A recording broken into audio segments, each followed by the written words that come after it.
Hello everyone, and welcome to Classic Gaming Today, where we take a look at the gaming experiences of the past through the eyes of the present. I am your host, Tony, and today we're going to look at Splatterhouse, Wanpaku Graffiti, a side-scrolling action platforming title developed by Now Production and published by Namco for the Nintendo Famicom back in 1989. We're going to talk all about that game in just a couple minutes, but first, as is usual, just a little bit of housekeeping up front. As always, I'm excited to be here. I hope all of you are as well.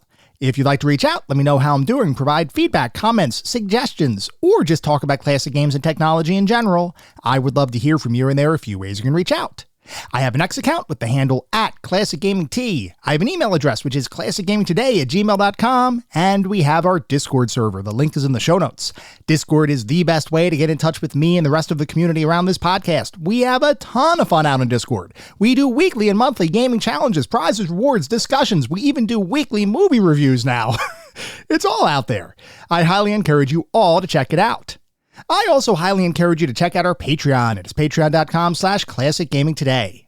If you want even more Classic Gaming Today goodness, including a Patreon exclusive bi-weekly podcast expansion pack, patreon.com/classicgamingtoday is where it's at. I'd also like to give a shout out to our Pantheon patrons. They are ISO, Rich Senewal, David Morton, Sam Twardowski, Sean Oliver, and Maximus Marshall, Steve Novoselic, Wendell Jr., Chris Snowden, The Bay 101, Toucan Sam, Christopher Fose, Grayor, Snatch Bandicoot, NYC Lewis W., Martin Steiner, James Nunn, Vince Gameplays, Hammond Degger, Mike Mitchell, and Marek. Thanks to our patrons for supporting the show, and thank you all for supporting the show. Whether you contribute monetarily or simply listen on a regular basis, I truly do appreciate all of the support. Before we start diving deep into Splatterhouse Wanpaku Graffiti, I figured it'd be a good idea to let everybody know why I chose this game for this particular episode of the podcast. And the simple fact is, I did not choose this game because it is another one of our Patreon-sponsored episodes. This one is sponsored by Snatch Bandicoot. Snatch did write up a message on Discord about why Splatterhouse Wanpaku Graffiti means something to him. So, Snatch Bandicoot wrote, "One of the things I love about this game, other than the opening dance sequence, is that it is a perfect example of the chibi or SD style parody that seems to be an integral part of Japanese game design. I'd really like to understand more about this SD phenomenon." SD stands for super deformed, by the way. How it came to be, its interplay with licensing, the vast swath of all games it created, and just the overall history. It's a fun, easy romp, but the cultural intertextualities woven through it make it a truly remarkable experience. Thank you, Snatch Bandicoot, for your message, your sponsorship, and your support. Beyond Snatch Bandicoot sponsoring this game for today's episode, I feel like I should share a little bit about my own personal experience with what I'll call the Splatterhouse series. Because even though we're going to be talking about Splatterhouse Wanpaku Graffiti today, which is a little bit different than the traditional Splatterhouse games, going into this episode and without any knowledge of that game, I had certain preconceived notions of what I would be playing as I sat down to begin this episode. The fact is, I have just a smidge of background with the Splatterhouse series. I mean, I knew about its existence primarily on the Sega Genesis and the TurboGrafx 16. I'd known about the game for years. And when I was younger, holy cow, did it look cool. The problem was, though, I was a Nintendo kid. I had been heavily into the Nintendo ecosystem. The Nintendo Entertainment System was my very first home console. And from the point that I got that console and I powered it up the first night we had it, and I put the 3-pack cartridge of Super Mario Bros. Duck Hunt and World Class Track Meet into the console, hit play, and started to actually experience video gaming in the home, I was hooked. I was a Nintendo faithful for years, but that didn't mean that I didn't pay attention to other things that were out there, like the Sega Genesis and the TurboGrafx 16, and of course the arcades, because the arcades were a major part of my formative years, and a huge reason why I'm into video games today is because I used to go to the arcades from when I was younger and played all sorts of games out there. As it relates to Splatterhouse, though, I never experienced Splatterhouse in the arcades. The first time I heard about the Splatterhouse series was on the Sega Genesis and the TurboGrafx 16, and I didn't know much about it, but I did recognize it. I knew that generally speaking, it was a bit of a violent game. I remember the lead character who wore a hockey mask on his face just like Jason Voorhees from the Friday the 13th series. I didn't know anything about the game itself, but I knew it had to be a mature experience. And even the name of the game, Splatterhouse, that just sounds cool. Now, I would eventually get both the Sega Genesis and a TurboGrafx-16, but I never ended up getting any copy of Splatterhouse. And actually, when I was younger and I had gotten the Sega Genesis and the TurboGrafx-16, my overall gaming library for each of those systems paled in comparison to my gaming libraries for my Nintendo Entertainment System and eventually my Super NES. Like I said, I was a Nintendo faithful. Even though I had a bunch of the other consoles, I would always gravitate towards Nintendo consoles over other companies' consoles. Now, I will say that eventually with the Sega Genesis and when the Sega CD came out, I did get a pretty large Sega CD collection because, as I've told you all before, I love full motion video games. And guess what? The Sega CD had a bunch of those. So you better believe I would have bolstered my Sega CD collection. But as far as the regular Genesis, I didn't have a ton of games. I just didn't really seek them out all that often when I was younger. Same with the TurboGrafx-16. I only had a handful of games for the TurboGrafx-16. The most prominent one amongst them was probably Bonk's Adventure, but I still liked it. I mean, I still liked having the console and having the option of playing additional games if I were to want to. The thing is, though, I never played Splatterhouse back then, and actually I have a little bit of an even deeper confession to make right now. Up until I began working on this particular episode, I had never played any game in the Splatterhouse series at all. I mentioned that I've never experienced Splatterhouse in the arcade. I never played any of the home ports and sequels, even now. So I understand when I was younger, I was a Nintendo kid, so I wasn't really going to gravitate towards those other systems. But even moving further, over the course of the last however many years, I've never touched the Splatterhouse series. I've never even played the poorly received 2010 remake, although I'm kind of curious about that one. But I've never played any of the Splatterhouse games. Despite wanting to play the game when I was younger, I just never got around to actually playing any games in the series before. And then, Snatch Bandicoot sponsored this podcast episode and asked me to play Splatterhouse Wanpaku Graffiti. And let me tell you, I was immediately excited. Finally, I would have a chance to play a Splatterhouse game with all of the gore and horror-themed gameplay that the series had been known for. And then I looked up Splatterhouse Wanpaku Graffiti and quickly learned that this was not a traditional Splatterhouse experience at all. Or at least it didn't fit my mental model for what a Splatterhouse game was. The curious amongst you might be wondering what exactly Splatterhouse Wanpaku Graffiti is, a feeling that I am very familiar with given my initial lack of knowledge about the game. Well, the good news is we're going to talk all about it today. So get comfortable as we begin our deep dive into Splatterhouse Wanpaku Graffiti.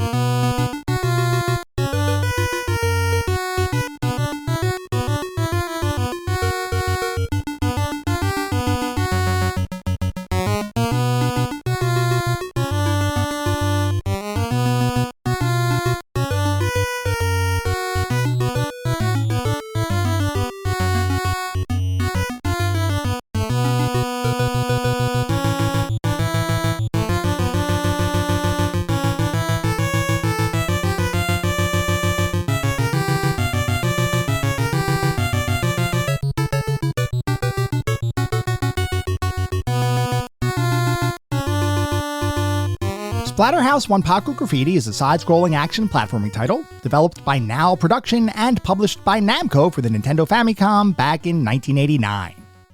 Before we can talk about Splatterhouse Wanpaku Graffiti, we need to take a step back and talk about the Splatterhouse series in general, a game franchise that pushed the boundaries of digital violence and gore into mostly uncharted territory, and did so during a time when popular games like Mortal Kombat and Doom weren't even ideas in the minds of each title's eventual developers.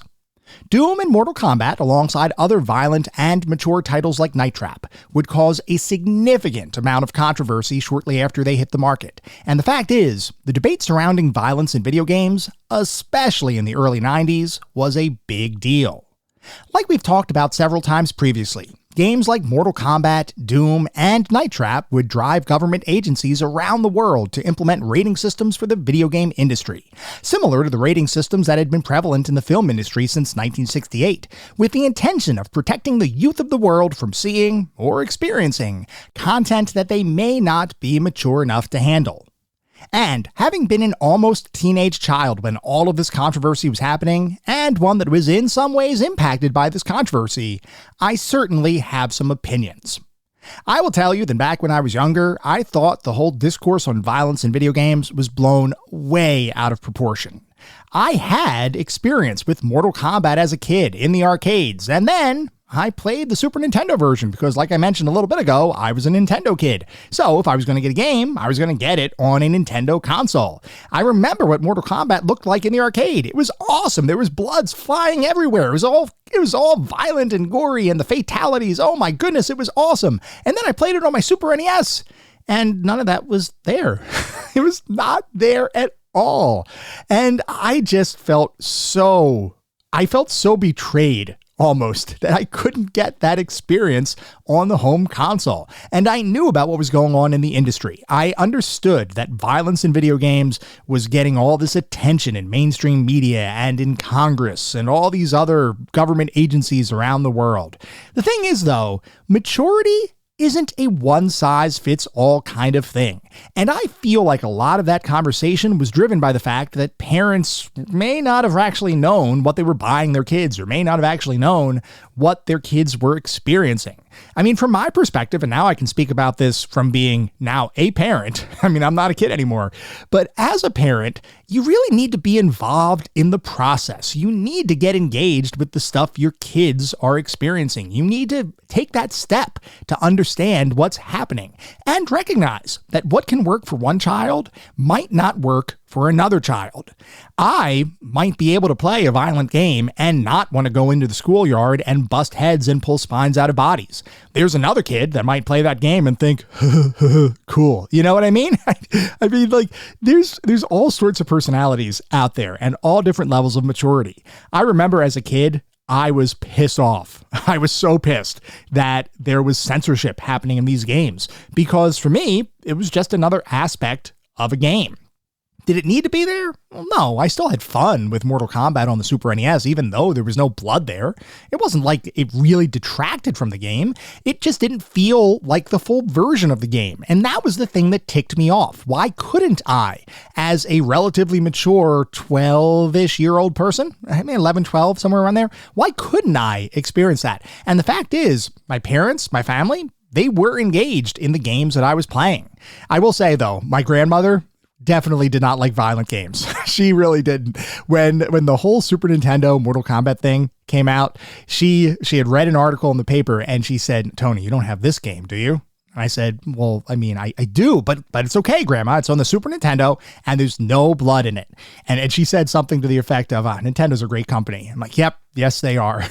No, I really wanted the blood in the game just because I wanted it. I didn't want to be censored. But for the most part, my family, especially my parents, my aunt, anybody that was a little bit younger, they understood what I was playing and they were fully okay with it. They knew I was mature. We would go to see violent movies in the movie theaters as a kid. It didn't matter because they knew I could take it and I wasn't going to become this violent kind of creature just by watching something on film or playing something on a video game. Now, I will say that I actually do appreciate the rating system being implemented because it gives parents and child guardians more insight to allow them to make informed purchase decisions for their own children. And I believe that is, at the end of the day, a good thing. But to just fully censor things and take that experience away from people who may be more mature or who may have parents that are engaged and are actively saying, "Look, my kid can handle it, let them play the game," that I didn't like at all. Anyway, for the mainstream public and most government agencies, violence in video games only became a topic for consideration in the post-Doom and Mortal Kombat world, like we were just talking about, mostly because the video game industry had finally reached the point of mass market penetration and was no longer a niche industry for children, as many parents of the time previously assumed. Video games were evolving, and with that evolution came the desire to tackle more mature and edgier themes, as developers began to expand their offerings to target not only children, but also the now late teenagers and adults who had grown up playing arcade games throughout the 70s and 80s, and were ready for less cute, more real gaming kinds of experiences. This shift in the game-playing demographic, along with continued advances in technology, would lead to the creation of mature, mainstream video game releases, and with those releases came a significant amount of attention and controversy. For many people, the concept of violence in video games didn't really exist before the early 90s, and certainly that is the time period where video game violence reached the point of mainstream and public attention. But the fact is, violence in video games has been a controversial topic for far longer, almost reaching all the way back to the dawn of the video games industry in general.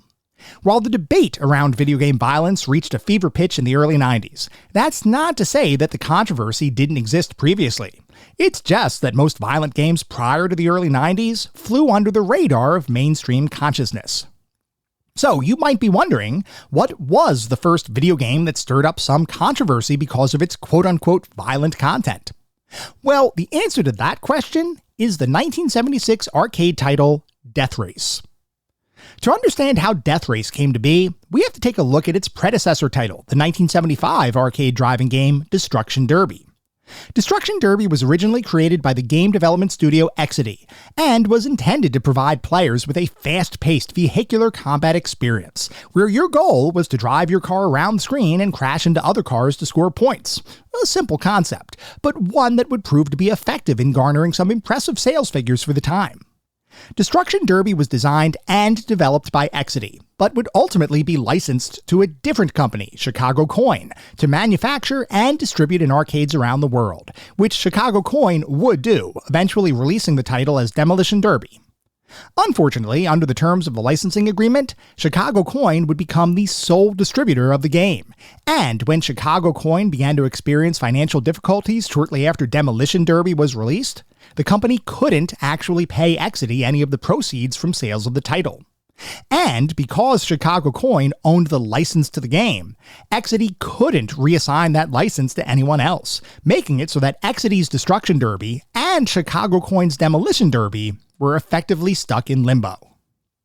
Exidy, for its part, took efforts to distance themselves from this licensing fiasco, and began to think about how they could potentially modify Destruction Derby to be a different game entirely, and one that they could still sell independently of that now defunct Chicago Coin licensing agreement. So the team at Exidy got to work, hiring a new software engineer named Howell Ivey to modify the game and make it distinct from Exidy's prior title. Howell sat down and reimagined Destruction Derby as less of a vehicle-on-vehicle kind of experience and more of a run-over-enemies kind of affair. Instead of crashing into cars to score points, Howell would replace enemy vehicles with animated creatures that the company called gremlins, with the player's goal being to run over as many of these nefarious creatures as possible, adding to their point totals with every maimed enemy. Conceptually, this sounds like a much more violent kind of experience than Destruction Derby ever was. I mean, come on. A game whose sole purpose was to have players run over humanoid-looking creatures, after which they let out an audible scream before disappearing into the background to be replaced by a grave marker?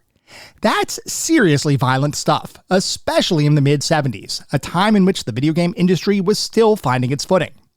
Now, the curious amongst you might be wondering just how violent this title was, because the concept undeniably sounds pretty risque. To answer that question, I would encourage you to look up a YouTube gameplay video of Death Race to judge the level of violence for yourself. Go ahead, I'll wait. Okay, did you watch it? Did you see the wanton displays of violence and destruction? No? Oh. Well, that's because Death Race, despite having a violent concept, was in actuality a simple black and white title with a level of graphical fidelity that just barely eclipsed Pong in terms of its detail. Sure, it was very clear that your car was, in fact, a car, and it was very clear that the creatures you were running over were, in fact, humanoids, even if they were, in the game's parlance, gremlins and not humans. But the actual graphical depiction of violence on the screen wasn't anything like what would follow in later years. Conceptually, the game was incredibly violent, but the imagery on display? Incredibly simple and tame. Regardless, it didn't take long before news outlets would take notice of the quote-unquote violence depicted in the title, with some very mainstream publications and television shows like the New York Times and 60 Minutes reporting on Death Race and how its content didn't belong alongside the otherwise wholesome arcade games of the era. While the controversy surrounding Death Race didn't progress beyond news networks and disgruntled parents complaining about the game, it did get some mainstream attention and would become known as the very first truly violent video game ever created. As you might expect, a game with some pretty significant controversy would be shunned by the entire game-playing public and would end up being... I must have misread this one. Oops, my bad. Sorry, let me start again. As you might expect, a game with some pretty significant controversy would become catnip to the game-playing public, especially teenagers who would seek out this violent title to experience it for themselves.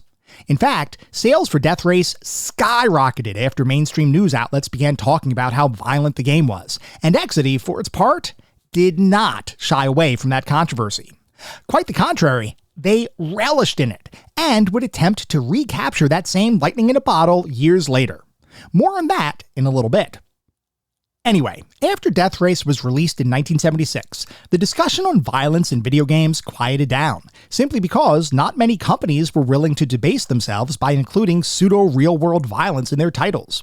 Sure, you had the proliferation of light gun games in the 80s, many of which featured cartoon-styled visuals with either shooting gallery or animal hunting kinds of experiences. But for the most part, video game development studios distanced themselves from including explicit violence in their games. You might be beating up a bunch of bad guys in a side-scrolling action title, or you might be blowing some nefarious space menace to bits, or you might even be patrolling the streets of a fictional city attempting to dole out by-the-book styled justice. And of course, one could make the argument that those types of games feature violence.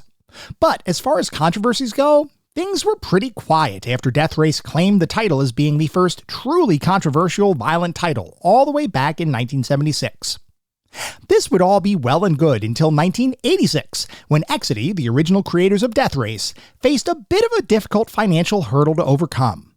Over the years, Exidy had diversified their product offerings, and despite being hit pretty hard by the North American video game market crash in the early 80s, Exidy managed to reinvent itself several times over the course of the 80s, diverting its attention away from digital entertainment to instead focus on more physical, electromechanical arcade experiences, like variants of skee-ball, and then swinging back to digital entertainment as the light gun game genre started to become more popular across arcades around the world.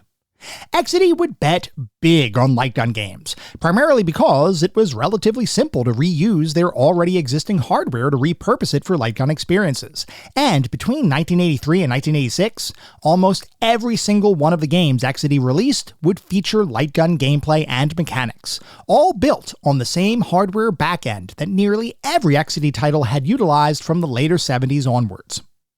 Unfortunately, though, despite a modicum of success with their light gun-based titles, Exidy was simply not making enough money to sustain its operations at the same level as it had previously maintained. So in 1985, the company decided to declare bankruptcy. Now, in this instance, bankruptcy for Exidy didn't mean the business was closed down entirely. It just meant that it was making a last-ditch effort to write off its debts and hopefully rise from the ashes of financial ruin with a more focused and more successful company. There were even talks of potentially being purchased by a bigger game publisher like Sega, with the hope that aligning the company with a proven and successful publishing partner might be just what Exidy needed, though those plans would ultimately never come to fruition. Anyway, after declaring bankruptcy in 1985 and failing to find a suitable home for the company amidst the broader video game development and publishing landscape, Exidy knew that the future of the company was legitimately at risk. Exidy needed a hit, and they needed one that would generate significant income if they were to hope to right the ship and return to being a moderately successful company. So, Howell Ivey, the original engineer behind the creation of Death Race, and original Exidy founder Pete Kaufman, came up with an idea. What if they could generate more interest in their games by welcoming controversy back into the company? They already saw how even negative attention could potentially generate additional sales, and at this point, the company had nothing to lose. So, Ivey and Kaufman sent out an edict to the development team at the company. Exidy's next title would pull no punches and would be designed intentionally to be as disgusting and controversial as possible. Rather than attempt to design a game focused on solid gameplay, the focus of this new game would be to simply be as controversial and offensive as possible. Ivy and Kaufman, the leaders of the company, effectively told the team to do their worst. And that, my friends, is how the 1986 arcade light gun shooter called Chiller came to be born. We've talked about light gun shooters before, and how they often featured potentially violent situations, but would otherwise be designed to be cartoonish in nature, a sort of Looney Tunes take on a shooting-styled game. Well, Chiller is most certainly not Looney Tunes inspired, as it would feature some of the most grotesque and offensive imagery and settings to ever be seen in a video game up to this point in history. Let me break it down for you. You know how in shooting games you might end up battling a strong enemy force, and through violence you might ultimately end up winning the game and saving the day? Those kinds of games are violent, but there's also a message included in the experience, with loose narratives that clearly show that your violence is in support of something more, like saving the world from terrorism or rescuing a bunch of hostages who had been kidnapped. I'm not saying violence is good. All I'm saying is that many games featuring violent content at least attempt to justify that violence as a sort of necessary evil, because without you shooting the bad guys, it's very possible that good guys will be hurt.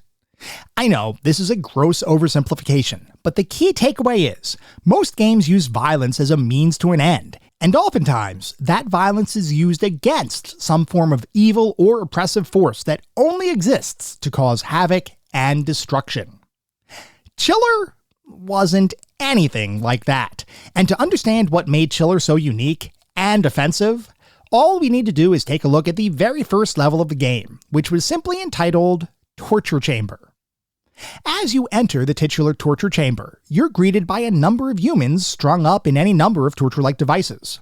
One is suspended from a cinder block wall with their hands and feet chained. Another is standing by, naked, in a full-body restraint.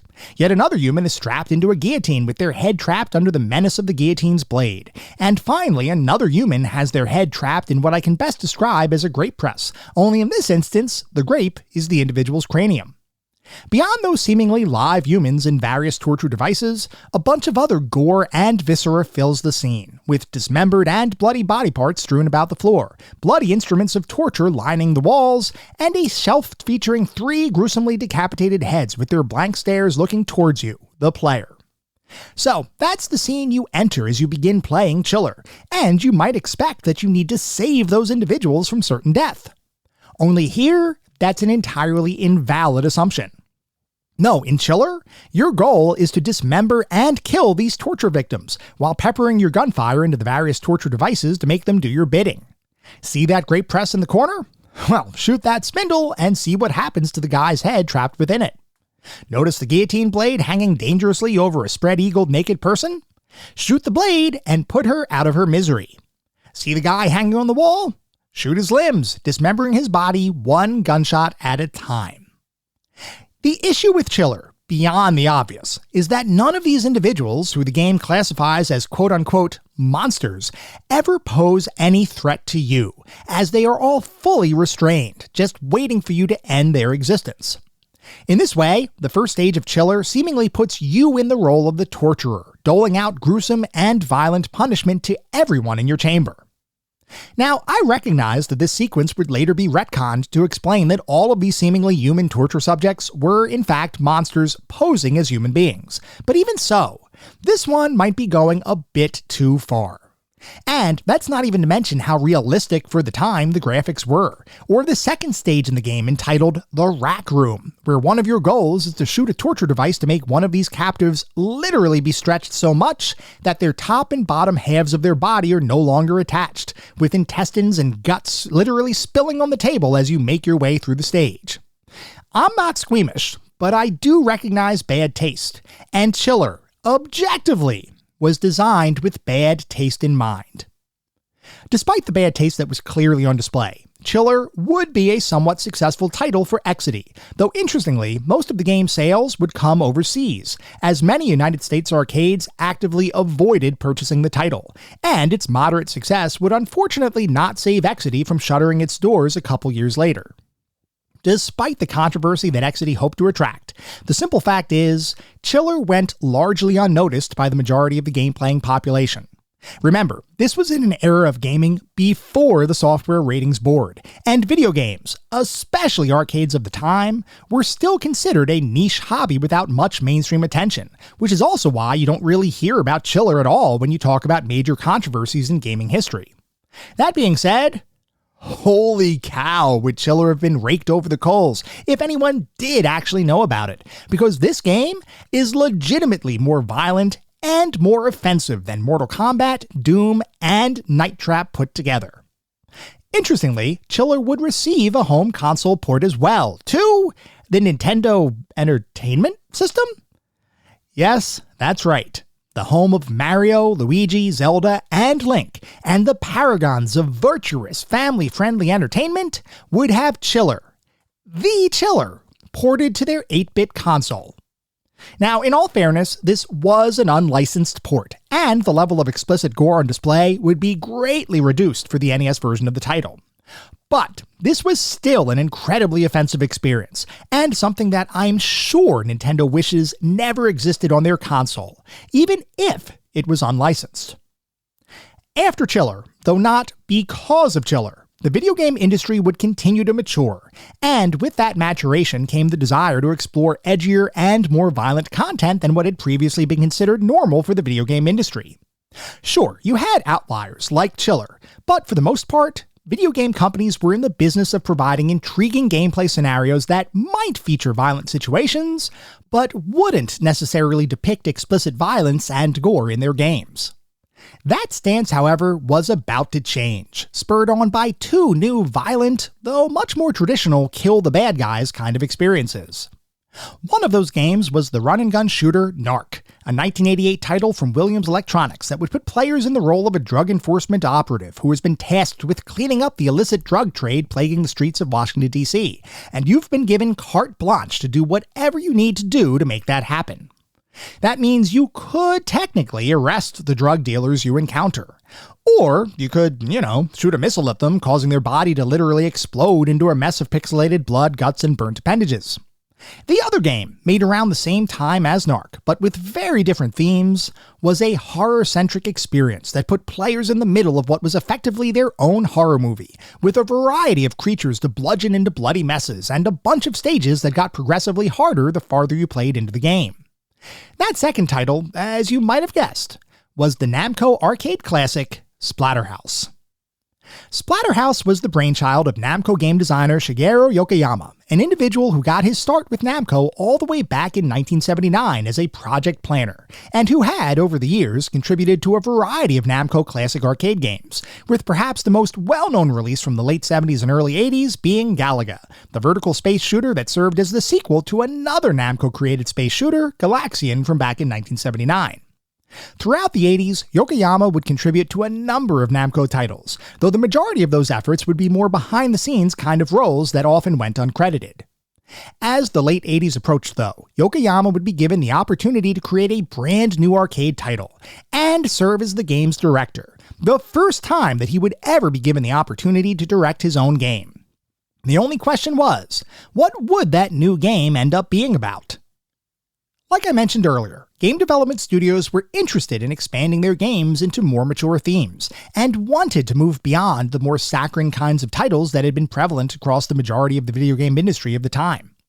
But at the same time, video game publishers were still hesitant to rip the band-aid off and go full bore into over-the-top violence, gore, and mayhem, with many publishers choosing to depict gore on screen in their games, but change that gore to be less human-like. As an example, if a game featured buckets of red blood, that might have been considered too violent. But change the blood to a different color and make it spurt out of alien-like enemies as you bludgeon them with a blunt instrument, and all is good. I know, it's kind of weird to think about it in retrospect, but that was the way most of the industry thought about violence in video games in the later 80s. Anyway, Yokoyama and the team sat down to begin discussing their forthcoming game, and they decided pretty early on that they wanted to create a realistic, serious horror kind of experience, inspired by the countless slasher and zombie horror films that had become immensely popular across cinema in the 70s and 80s. And Yokoyama and the team, for their part, had some pretty strong opinions about violence in video games. In particular, the team thought that it was hypocritical that video games were chastised for featuring moderate levels of violence, while movies and television got away with comparatively insane levels of violence and mayhem. Interestingly, the team even recalled the controversy that arose after the release of Exidy's Death Race arcade cabinet back in 1976, a very tame level of violence in comparison to then modern movies, but still a game that had parent groups and news outlets boycotting it. Yokoyama and the team thought that this didn't make sense, and they were ready to make a statement. So they decided they would create Splatterhouse, a scary, horror-themed adventure with copious amounts of blood and a variety of enemies to pummel to death, all in the hopes of releasing a title that was edgy, mature, and perhaps most importantly, successful. Namco took one look at the game's original design documents, which mentioned various monster dismemberments and gore-filled scenes, and basically said, thanks, but no thanks. Namco wasn't opposed to pushing the envelope in terms of mature content, but leadership at the company felt that the game's original design might be pushing things just a tad too far. So the team went back to the drawing board, and through a series of back-and-forth compromises with Namco leadership, eventually ended up settling on a pretty high level of violence, but a level of gore that would hopefully be a bit less offensive than originally designed. In this revised version of Splatterhouse, you could still behead a zombie with a strike of your meat cleaver, but instead of red blood splattering the screen, you'd instead see green blood, a clear sign that you're fighting monsters and not human beings. This kind of violence-infused compromise would be present throughout the rest of the game's design, including the graphics, sound effects, and gameplay, though for the team's part, they never took their eyes off the prize, which was to create a horror-filled and film-inspired scary action platforming kind of experience.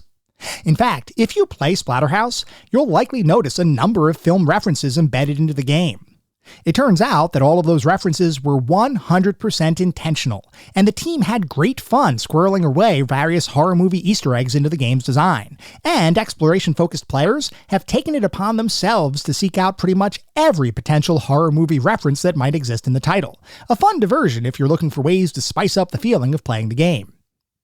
Anyway, Splatterhouse's development would eventually complete, and the arcade version of Splatterhouse, green blood and dismembered body part gore and all, would release in arcades around the world in 1988. Upon its release, the game would be met with mostly positive reviews, as publications praised the game's graphics, visual style, and visceral combat, though some reviewers did complain that the game was a bit too simplistic for their tastes.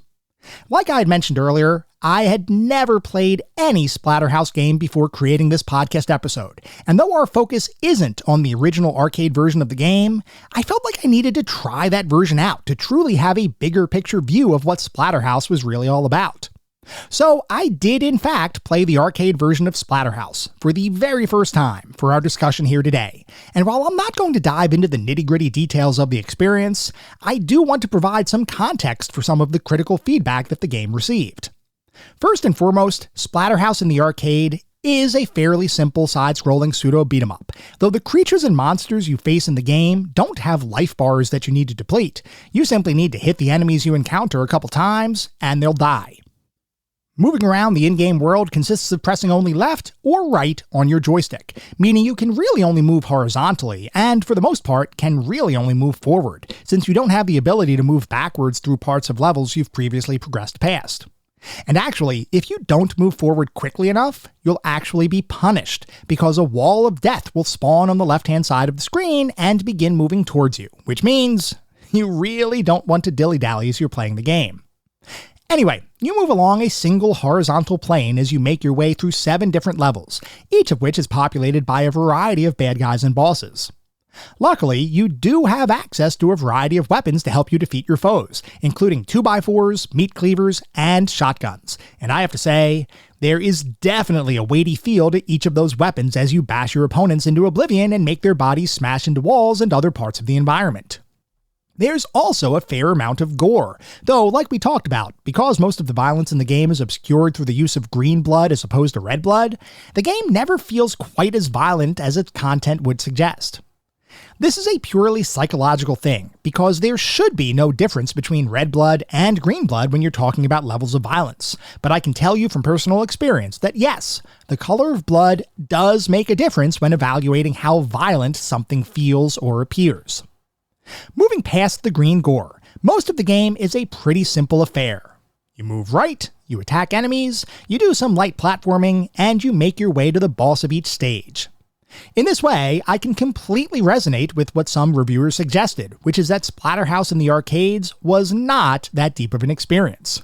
You have no combos, you have a very limited moveset, and you don't really face any complex enemies other than a few of the boss fights. For the most part, Splatterhouse is a simple horror-centric action side-scrolling experience, though I do have to mention that some levels are a bit more complex than what you might first expect. When you start playing the game, all you have to do is move through a given section of a level, eventually finding a door or a ladder that will progress you to the next section of the level. As you make your way through the game though, you'll start to encounter levels that have alternate paths you can potentially explore, or sections of stages that represent hazards that you may need to progress through. As an example, let's say you're walking through a stage and you fall into a pit. Well, in most side-scrolling games, pits equal death, or at a minimum, some reduction of your overall hit points. Not so in Splatterhouse, as in this game, falling into a pit means you've just moved into a different section of the level, one that is oftentimes designed to punish you for your mistake. These sections are entirely skippable if you don't fall into the pit in the first place, which I thought was a great touch. Rather than making players simply lose a life for failing to land a jump, the game shifts and provides the player with even more content, a feature that I greatly enjoyed. Later levels even give players a choice as to which direction to proceed with in a given level. As an example, you might reach a part of a stage that has either a ladder or a door that you can progress through. Depending on which one you choose, you'll go to a different section of the stage, making it so that your specific playthrough could potentially be a bit different than your friend's playthrough, and adding a degree of replayability to the overall game.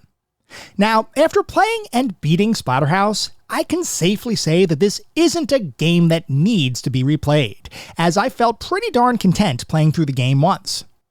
From a personal perspective, the arcade version of Splatterhouse is a solid golden oldie kind of experience. It's a fun, lightweight, somewhat gruesome, horror-themed action title, and I can say with certainty that if I had seen this game in the arcades when I was younger, I would have definitely played it. The game looks good, controls well, and has just enough content to make you want to keep feeding the machine with quarters. It's not super deep, but as a late 80s arcade game, it hits a pretty solid sweet spot that I think most gamers would enjoy. And in fact, most gamers did enjoy Splatterhouse when it released in the arcades, as it would make its way onto several top arcade cabinets lists in 1988 into 1989, both in North America as well as in Japan. And while it never reached what I would consider blockbuster mainstream success, it would be successful enough to Namco to consider that there might be an opportunity to continue expanding the Splatterhouse universe into other adjacent projects. At this point in the story, you might be assuming that I'll begin talking about the home ports of the game to the TurboGrafx-16, or the fact that the Splatterhouse franchise would expand to include several sequels on the Sega Genesis, with its general horror-themed settings and violent combat making it a perfect fit for a console designed for a more mature, edgier contingent of gamers. Only here, you'd be wrong in making that assumption. Because it turns out the very first home version of Splatterhouse was not released on the TurboGrafx-16 or the Sega Genesis. No, the very first home edition of the Splatterhouse franchise would instead come to the Nintendo Famicom console, where it would be released as, you may have assumed, Splatterhouse Wanpaku Graffiti. Now, the observant amongst you might be wondering how a game like Splatterhouse, complete with its green, albeit still gory gameplay, could possibly make its way to a Nintendo console in the late 80s, and as a fully licensed Nintendo product at that. The Nintendo of the 80s was incredibly protective of their console platform, and they were very much against explicit depictions of violence in their games, a stance they would continue to hold throughout the early 90s.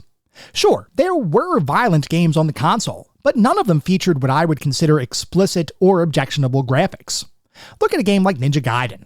In Ninja Gaiden, you play as a ninja with an incredibly sharp sword, and you slash that sword through a ridiculous number of bad guys en route to beating the game.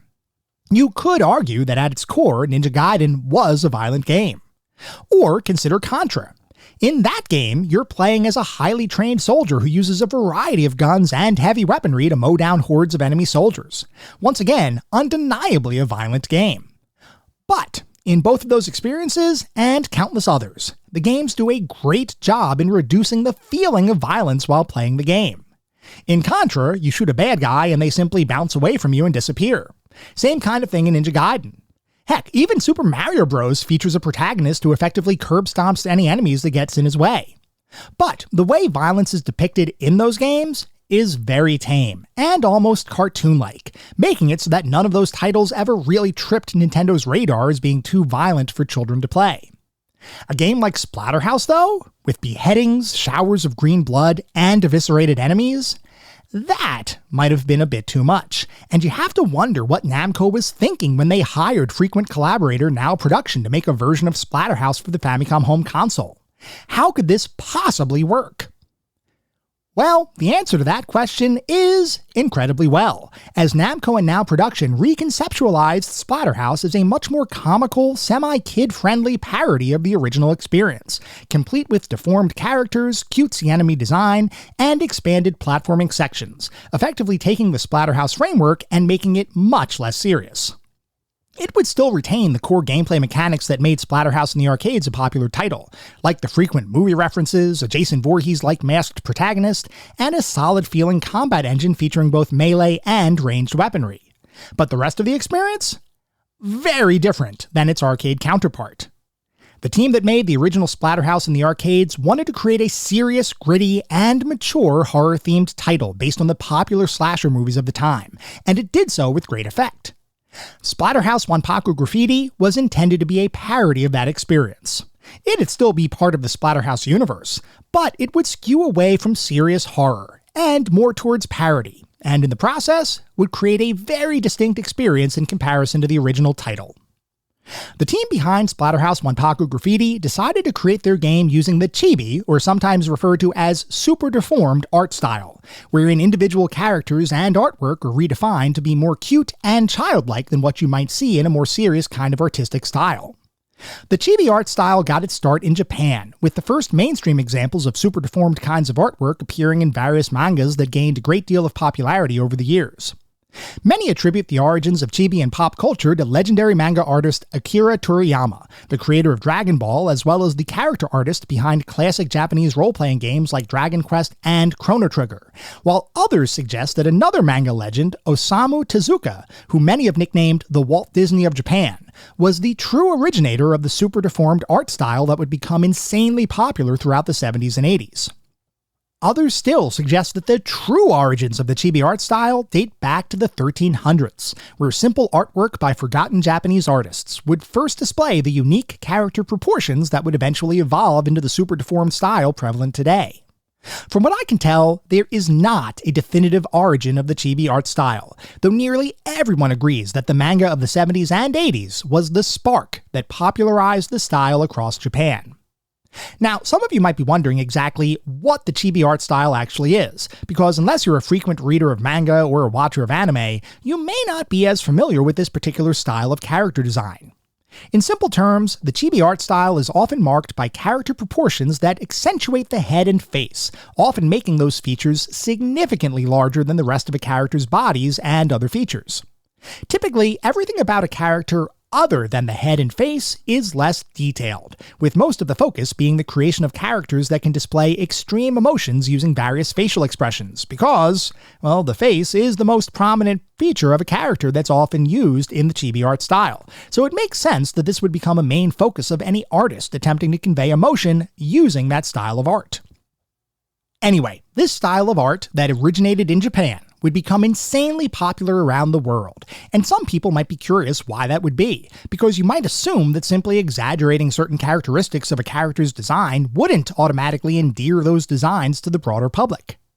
Interestingly though, the explosion of chibi art and the general widespread love of the style is something that's baked into human psychology.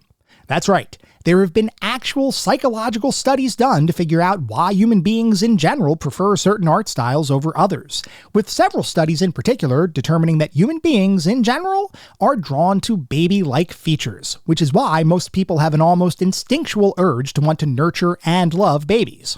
I mean, come on, babies are adorable. They've got those huge heads that are legitimately not proportionate to the rest of their bodies, so much so that their necks can't even support the weight of their own head until months after they're born.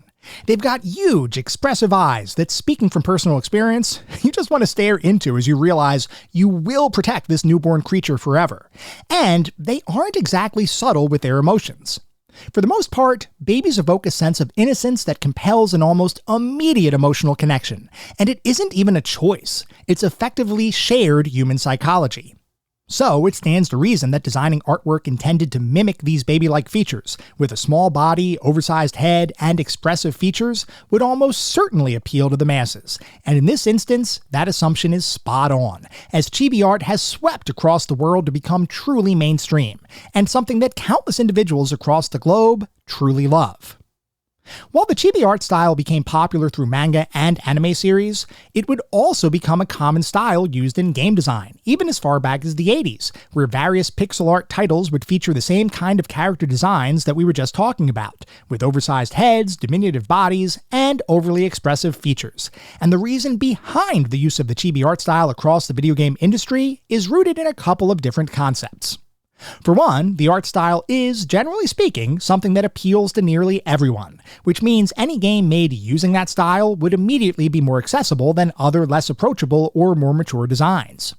This also allowed developers opportunities to take very serious subject matter and make it less serious and mature, oftentimes resulting in a parody of the original subject, which, given the fact that the video game industry of the 70s and 80s was still viewed as children's entertainment, made it so that developers could create nearly any game they wanted with whatever subject matter they desired, as long as it looked cute. Another reason why the chibi art style became popular in pixel-based games of the time had to do with the technical limitations of these early arcade and home console platforms. Video games from the 70s and 80s often had limited resolutions with highly restricted technical capabilities, making it so that pixel artists oftentimes had to perform the equivalent of magic in order to allow game characters to resemble human beings or other recognizable creatures.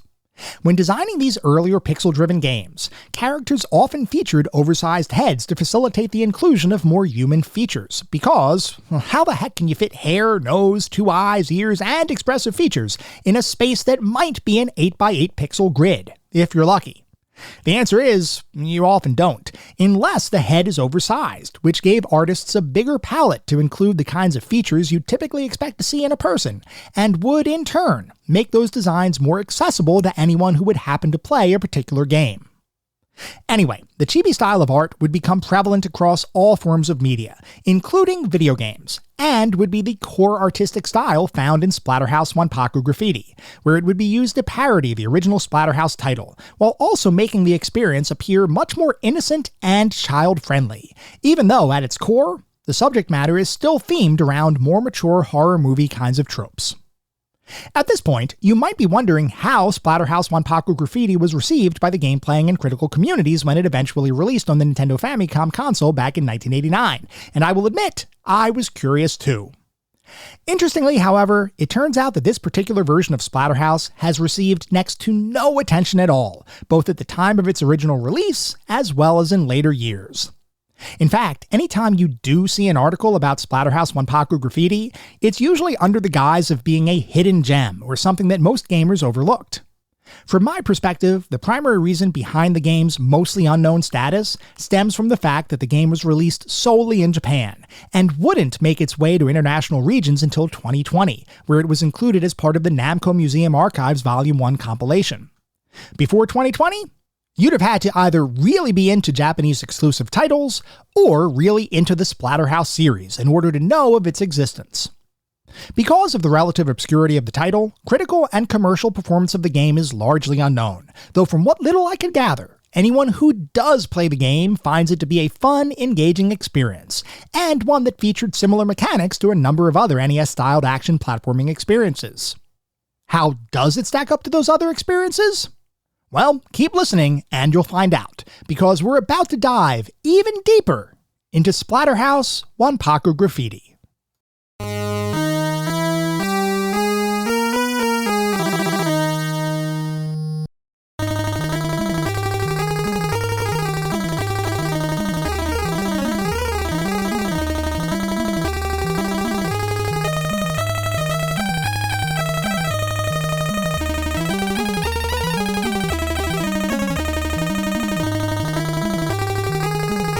We are now going to shift to start talking about what it feels like to play Splatterhouse Wanpaku Graffiti today versus when it was released all the way back in 1989 as a Japan exclusive title.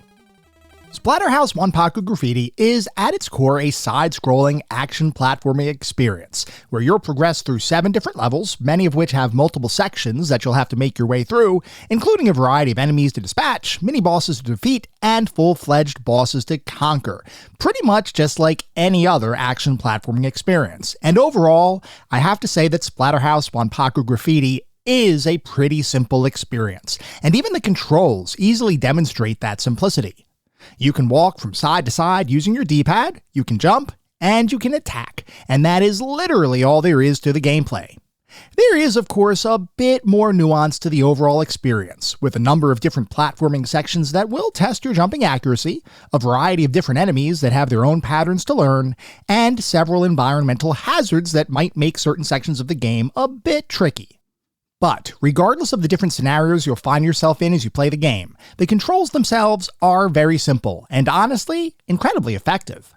That's a good thing too, because you'll have to use those controls to make your way through 7 levels that run the gamut from haunted graveyards to spooky churches to creepy forests to dilapidated houses. And each level features their own enemies and boss encounters to overcome. On the surface, that might sound like any number of other 8-bit styled platforming experiences, but in reality, there are some additional mechanics that make Splatterhouse Wanpaku Graffiti a bit unique.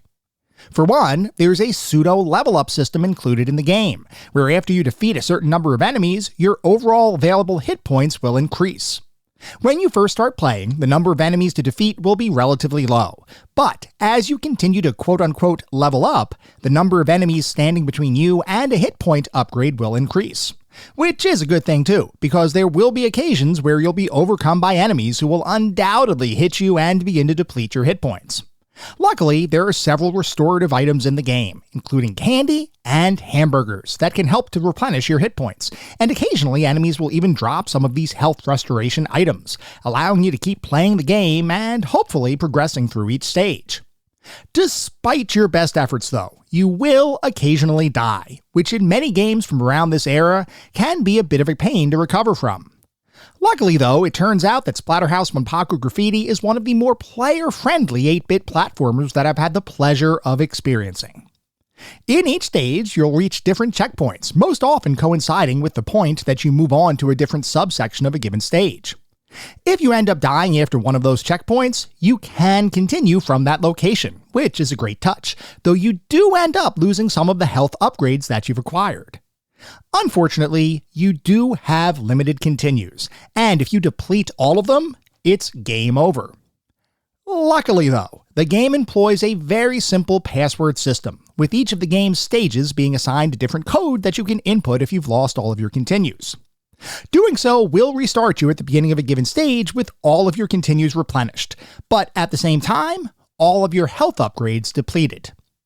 From my perspective, this is an excellent compromise between being too challenging and too easy. And I've got to say, Splatterhouse Wanpaku Graffiti hits a sweet spot in terms of difficulty. It's not what I would consider a challenging game, though it's not a simple walk in the park either, and the way the continue and password system work makes it so that pretty much anyone can beat the game, if you set aside some time to become acclimated to the gameplay and controls. And honestly, I would venture a guess that it won't take you too long to acclimate to the game at all, because pretty much everything about Splatterhouse Wanpaku Graffiti is great. The controls are tight, the platforming is challenging without becoming frustrating, the enemy design is interesting without becoming too random, and the general progression through the game just feels good. I admit, I was a bit surprised at just how good Splatterhouse Wanpaku Graffiti was as I played the game. I was hoping for a quality experience, but what I got was so so much more. Now, I should mention, like we talked about a little bit earlier, that Splatterhouse Wanpaku Graffiti is itself based upon the original Splatterhouse arcade release. And you might be wondering how a team could convert Splatterhouse from the arcade with fairly gory, gruesome visuals into an NES licensed platforming title. And I've got to say, the answer to that question is incredibly well. Like we mentioned earlier, Splatterhouse Wanpaku Graffiti is based on a chibi art style kind of approach to the game's visuals, meaning that all of the visuals in the game are kind of cutesy in comparison to more mature themed titles like the original Splatterhouse. In that original game, you might see your Jason Voorhees-like protagonist walking through a stage, picking up appendages and slamming them against zombies and seeing green blood splatter everywhere, and it's just a gory mess. And honestly, it's kind of fun. I mean, it is a fun game.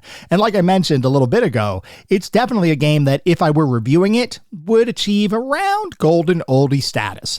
It's a bit too simple and probably just a bit too straightforward without a ton of depth, so it doesn't really reach Pantheon levels, but what it does pretty darn well, which is to create a horror movie-like experience with a bunch of horror movie tropes and even some what I would call cameos from other horror movies brought into this singular game. So the original Splatterhouse was pretty darn effective at what it was.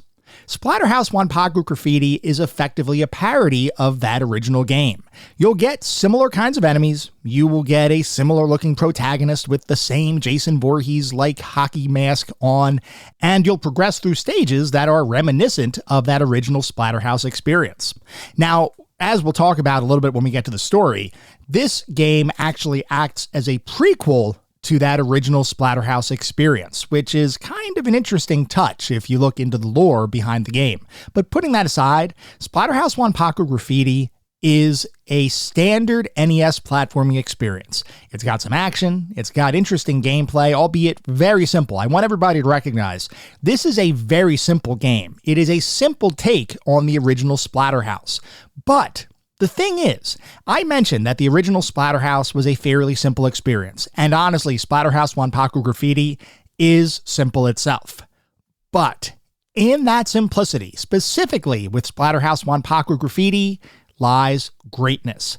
There are times when you pick up a game and you start playing it, and you recognize that the particular game is not necessarily going to set the world on fire.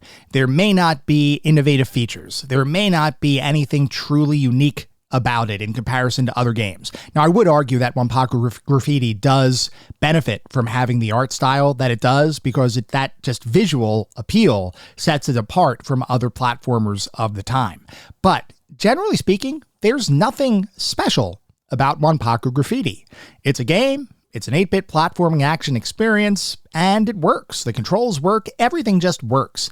But the execution of this particular game just feels good to play. Have you ever sat down and played a game where it just feels good to play? And it doesn't have to be a deep experience. It doesn't have to be a world-changing kind of game. You just sit down, it feels good to play, you have a smile on your face, you're happy, and then you stop playing the game and you're content.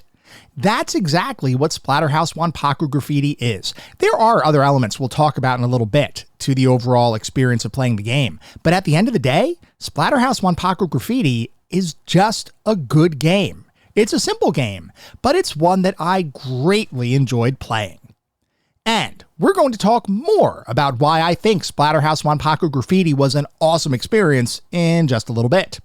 First though, as we always do, we need to take a look at the back of the box, because as you all know, I love looking at the back of the box for these games. I love learning how different companies marketed their titles, especially in the era of gaming that we typically look at. Back then, we didn't have a pervasive internet. We didn't have YouTube with gameplay videos. Back then, when we made a buying decision, it was often based off of word of mouth from family and friends, reviews we may have read in magazines, and what the box actually looked like sitting on the store shelf. Did the front of the box make the game look cool? If so, we'd pick it up. Did the back of the box make the game sound cool? If so, we might purchase it. If not, back on the shelf it would go. So for Wanpaku Graffiti, or actually I should say Splatterhouse Wanpaku Graffiti, the back of the box says, I have no idea. because the back of the box is entirely written in Japanese kanji symbols, and I cannot read Japanese. But luckily, artificial intelligence can. So, as I was attempting to translate the back of the box, I first went to good old Apple AI because it was built into my phone, and I figured, what the heck, I should be able to translate this relatively easily if I could find the back of the box in the first place. So, based on Apple AI's image recognition processing technology, the back of the box for Splatterhouse Wanpaku Graffiti says, "In the hotspot, your scream is, no one can hear you. Sonbi that appears one after another. Aliens and human-to-human flies. From the hairfield, the revived Rick is very active. Comic. It's cow horror action." So, that is a pretty awful translation. I cannot understand what that was trying to say. I read that and I thought to myself, I can't even use that, because it doesn't say anything that resembles actual English. But then I thought, well, actually, it's kind of comical, so I better use that for the back of the box. But no. I then used some other AI technologies that make Apple's AI look like artificial stupidity. And in reality, the back of the box for Splatterhouse Wanpaku Graffiti for the Nintendo Famicom says, "In the graveyard, your screams cannot be heard by anyone. One after another they appear. Zombies, aliens, and human-faced flies. Rick, revived from the graveyard, springs into action in this comical horror action game." And then there are some screenshots from the back of the box. And by the way, that AI translation was a whole heck of a lot better. And I've got to say, the back of the box doesn't necessarily sell me on the game. And the reason for that is because, as someone who can't read Japanese kanji symbols, I had no idea what it would say. I mean, it looks fine enough. The screenshots look fine. The text looks, I guess, from a graphical design perspective, looks okay enough. I just can't understand the text. So without an auto translator or without somebody to translate it for me, I would have no idea what it said. Now, if I take a look and I say, okay, based on the translation, would I buy the game, or does the back of the box do it for me? I don't know. It's kind of simple, and as somebody who had heard about Splatterhouse before but never really played Splatterhouse before, I don't know that this would necessarily appeal to me, because I look at the back of the box and I see the 8-bit styled visuals with the chibi-style artwork, and I don't know. I think I would have thought, what the heck is this? How is this a Splatterhouse game? So I don't know that I would have necessarily been sold by the back of the box, but I will say that generally speaking, it's a fine back of the box. It's not bad. It's just not something that I would have seen myself picking up if I would have seen it on a store shelf. And the fact of the matter is, that would have been a shame, because Splatterhouse Wanpaku Graffiti is awesome. And we're going to talk more about how awesome it is as we move on to the more specific aspects of the game. And we're going to start by talking about the graphics. The graphics in Wanpaku Graffiti are excellent 8-bit styled visuals, and there's great diversity to character and enemy designs throughout the game. Even environments all look distinct and demonstrated a huge variety of settings and locations, including forests, haunted houses, graveyards, churches, clifftops, lakes, sewers, and more. All of the animations in the game were smooth and detailed. Each enemy had their own attack patterns, and you could clearly pick out the various movie parodies that appeared throughout the game, like sequences based on Jaws, The Exorcist, The Fly, and others. The first stage even included a dance number that parodied Michael Jackson's famous Thriller music video. Seriously, awesome, impressive 8-bit artwork. And while some sections of stages might feel a little similar to one another, with a few being kinda palette swaps kinda things, I would argue that this is one of the better looking platformers on Nintendo's 8-bit console ecosystem. And even further, the chibi art style on display truly did make the game feel unique and more appealing than other titles that attempted to be a bit more mature with their visuals. The bottom line is, this is one great looking 8-bit title.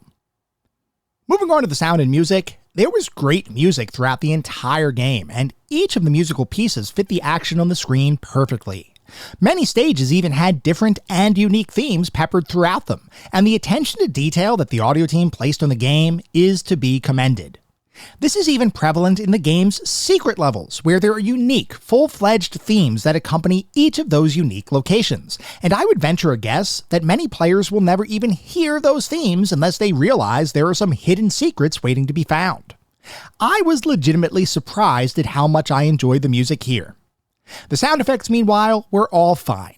There's nothing to complain about, but there's nothing really to call out as being particularly impressive either.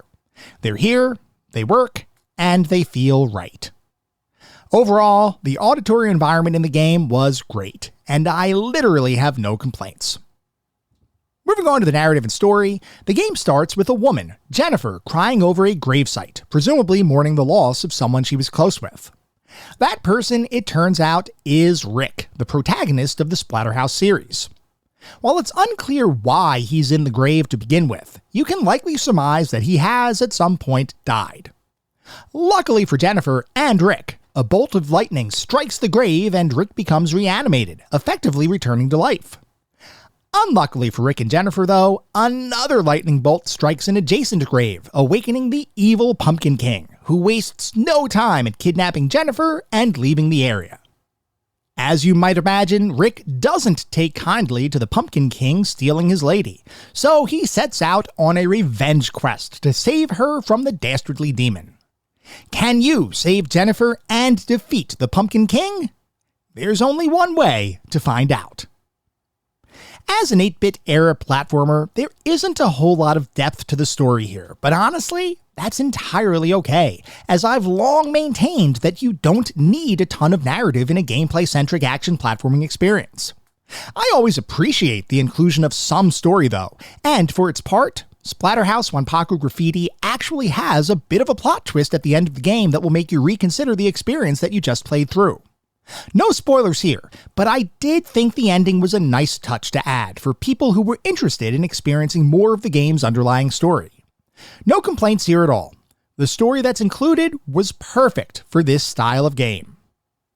Moving on to the gameplay and controls, we've already talked about the general structure of the game and the simplicity of the controls, and honestly, there's not much more to discuss. Splatterhouse Wanpaku Graffiti is a simple game. It has simple controls, it has a simple narrative, it is just a purely simple 8-bit experience. But in that simplicity lies a game that simply feels amazing to play. It never takes itself seriously, but still has some of the best action platforming to grace an 8-bit console. This is not hyperbole. Splatterhouse Wanpaku Graffiti is awesome, and I cannot believe how obscure this one is, especially considering how good of a title it ultimately is. So, what is our verdict on Splatterhouse Wanpaku Graffiti? Well, before Snatch Bandicoot decided to sponsor this game, I had never even heard of Splatterhouse Wanpaku Graffiti, and I legitimately didn't know what to expect as I sat down to begin playing it. Would this be a fun experience that's flown under most people's radar, or could there have been a reason why it was never localized outside of Japan? Well, what I will tell you is that Splatterhouse Wanpaku Graffiti greatly surprised me, as it didn't take long after I first started playing it to realize that this was a pretty darn good action platforming experience, and that general feeling continued to increase the more I played the game, until finally I reached the game's conclusion and could safely say that I had just experienced one incredible game. I did not expect to find such a good game when I sat down to play Splatterhouse Wanpaku Graffiti, but it quickly became one of my preferred 8-bit platforming titles that I've ever played. The controls were tight, the graphics were quirky and great, the music was awesome, the platforming and combat felt amazing, everything about the game surprised me, and stood head and shoulders above many other 8-bit platformers that I've played. Seriously, this game is so good. It's a crime that it doesn't have more widespread recognition. While I don't know that this episode will greatly change the lack of recognition amongst the broader game-playing community, I do hope our discussion will inspire others to give the game a try, because Splatterhouse Wanpaku Graffiti is awesome, and is therefore a surefire addition to our pantheon of classic gaming. Playing a game like Splatterhouse Wanpaku Graffiti makes me wonder how many other hidden gems are out there just waiting for me to experience them for the first time, and I am legitimately excited at the prospect of discovering other lesser-known titles that might be a bit more obscure, but are still deserving of being recognized as true classics. And that, my friends, is exactly what Splatterhouse Wanpaku Graffiti is. It is a true classic, and is absolutely deserving of its spot in our pantheon of classic gaming.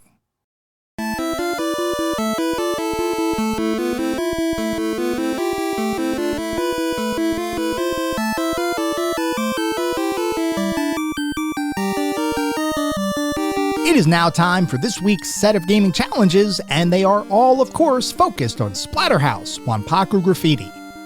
Your first challenge, worth a single coin, is to simply complete Stage 1.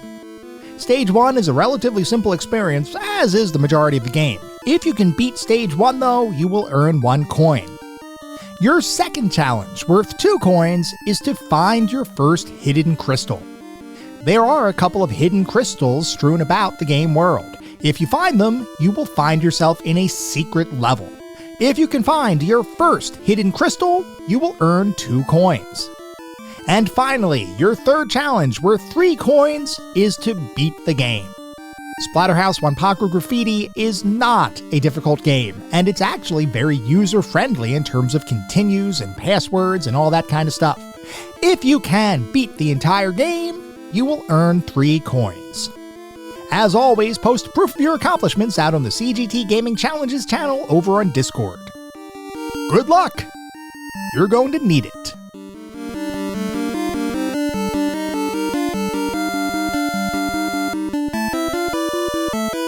That was our episode on Splatterhouse Wanpaku Graffiti. I hope you all enjoyed listening to it as much as I enjoyed creating it. If you'd like to reach out, let me know how I'm doing, provide feedback, comments, suggestions, or just talk about classic games and technology in general, I would love to hear from you, and there are a few ways you can reach out. I have an X account with the handle @ClassicGamingT. I have an email address, which is classicgamingtoday@gmail.com, and we have our Discord server. The link is in the show notes. Discord is the best way to get in touch with me and the rest of the community around this podcast. We have a ton of fun out on Discord. I highly encourage you all to check it out. I also highly encourage you to check out our Patreon. It's patreon.com/ClassicGamingToday. If you want even more Classic Gaming Today goodness, including a Patreon-exclusive bi-weekly podcast expansion pack, patreon.com/ClassicGamingToday is where it's at. Before we sign off for the week, I do want to mention that our next episode is going to be a special episode. I've got a treat for all of you, because our next episode is focused on plumbers don't wear ties. So definitely write in if you have any particularly fond or not so fond memories of that experience. I don't know how anybody could have not fond experience about plumbers don't wear ties, but if you do, let me know and get your comments featured on the show. At the same time, I recognize you're likely listening to this podcast on any number of podcast services, and if you would feel so inclined, it would be great if you could leave me a review. This is not about trying to bolster star counts. This is not about trying to harvest a ton of 5-star ratings, though if that happens, awesome, it means we're doing something right. No, what it's really all about is trying to deliver the best possible podcast I can. The only way to do that is to get feedback from all of you, the listener community, to make sure I'm hitting the mark and delivering the content you all want to listen to. We get new listeners every single day, which is simply amazing. I want to continue to grow this community and continue to make the best possible podcast I can. We'll be back in around a week with our next episode focused on plumbers don't wear ties. Until then, remember, sometimes the games of the past are just as good, if not better, than the games of today. Goodbye, everyone.